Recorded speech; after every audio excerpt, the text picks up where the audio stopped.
My name is Josh Scogin, singer of 68. I'm Michael McClellan, and I play drums. In 68. In 68.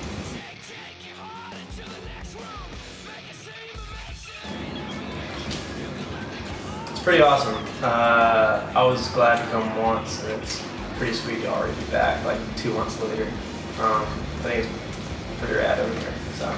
Yeah, we had no idea it'd be this soon coming back, you know, so quite nice for us to be able to already have been here once and then doing it one more time.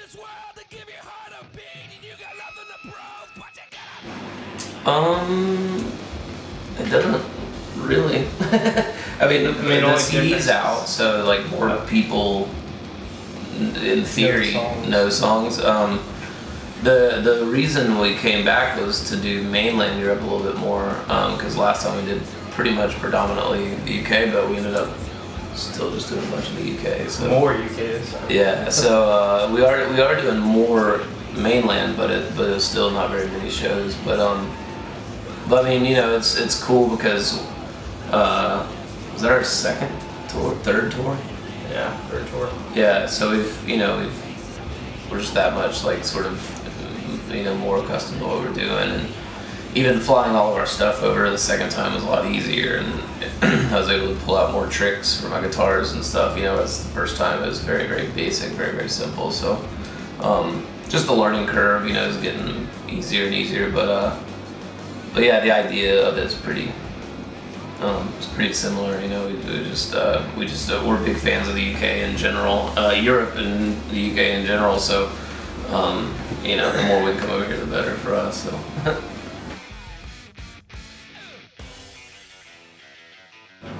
Seems pretty positive. People seem to say nice things about it, which is always very satisfying for any artist. But yeah, I haven't heard any complaints or anything, which is quite nice. They seem to know the songs, even though it's track 1, track 2, track 3. You know song titles. So it's pretty cool. Yeah, last night this guy asked us to play a song and we didn't know which one he was referring to, so he handed me his phone. And I had to listen to it. I was like, oh, okay, that's Mike. Yeah. So he knew the song better than I did.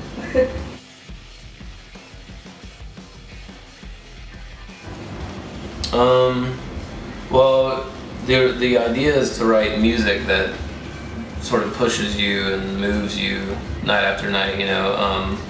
Obviously, certain songs are different than others, but for the most part, I mean, it's, you know, the music and even the lyrics behind the music, everything that you're doing and singing about is supposed to be, you know, what you're passionate about and what you believe in, and you know, your thoughts and everything. And so when you're playing it, like even if you had a bad day or even like, you know, have this tour, we haven't had a lot of sleep, and so like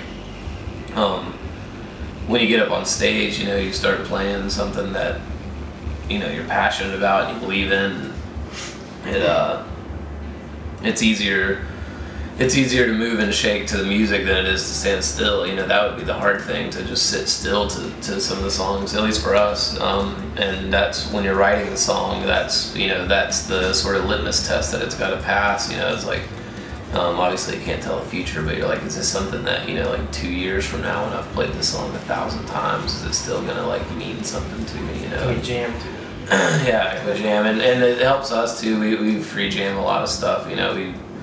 Parts go longer, parts go shorter, we'll drop parts, whatever, just kind of on the you know, catch each other's eye and we'll, you know what to do, sort of, most of the time. And so that helps us stay fresh and stay, you know, helps us stay on our toes and not ever just have it kind of cookie cutter, sort of like, you know, because I feel like sometimes it could just go stale, you know what I mean, like if you're just kind of going through the motions, I guess.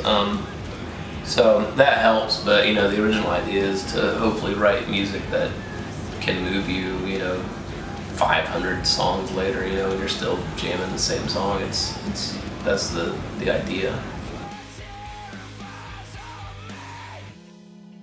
Well, the whole show is improv. But it's different every night. Yeah, we don't have set lists or anything.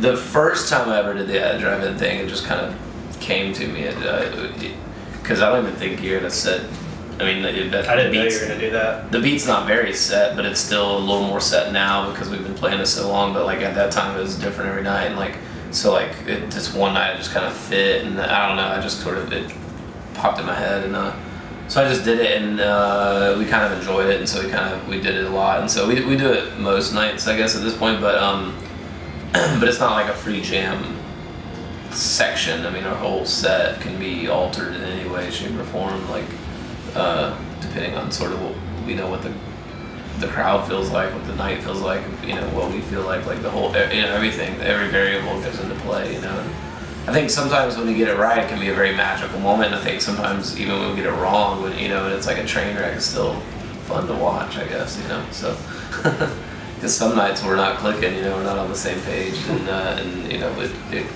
maybe it can be told, maybe it can't. I don't know. Maybe some people are like, "Oh, that was terrible." Maybe not. I don't know. But at least it was true to that night. You know what I mean? It wasn't it wasn't like this cookie cutter thing that we practiced, in Atlanta, Georgia. Like not having a clue about how Glasgow is going to be. You know what I mean? Like it's just a very odd thing to me to assume you can predict like, oh, every show is going to feel like this and stuff. So it's quite nice to just be able to kind of wing it and sort of base it on that night, and make it, an event that everybody there is like, we all created this night, the people, us, the music, the lights, if it's a weekday, if it's a weekend, I mean, everything. There's so much that comes into play, so that's something that we enjoy doing, and being able to just kind of free flow with it, and let it sort of build its own mindset,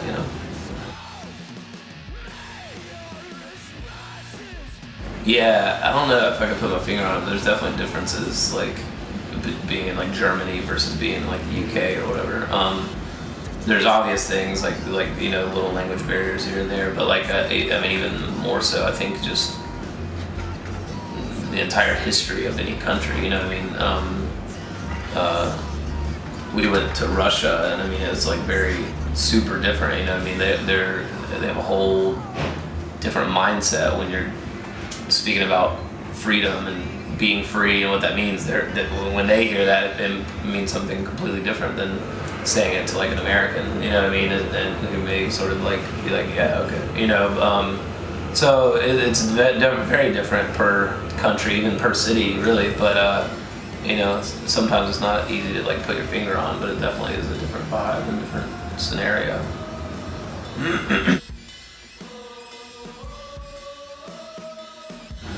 We're real busy. Got a few tours. Yeah, unfortunately we can only announce one tour. We're on a Stick to Your Guns tour in the States. It's like Stick to Your Guns, Being as Ocean, Ambient Affliction. Yeah. Maybe another band, but yeah, that's in February. It's in the States, and then we're basically booked until August. But for whatever reason, I can't. But now I don't know why that. Like it's just weird. It's like I could promote the tour, but for whatever reason, I'm not supposed to. I don't know. Yeah, off the record.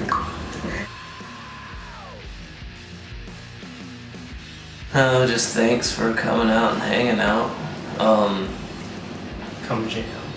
Come hang out with us. We, we're from Atlanta, Georgia, so just to be so far from home and see familiar faces, I mean, that, very much becomes family for us, you know what I mean? When we're so far from our families, it's seeing the familiar faces and seeing the, getting to know new people and stuff. That's literally where we spend most of our time, so that becomes the familiar, so, just hanging out and doing all that is very kind, and just say thanks to everyone that's been there and hung out with us, and hopefully we'll see you again.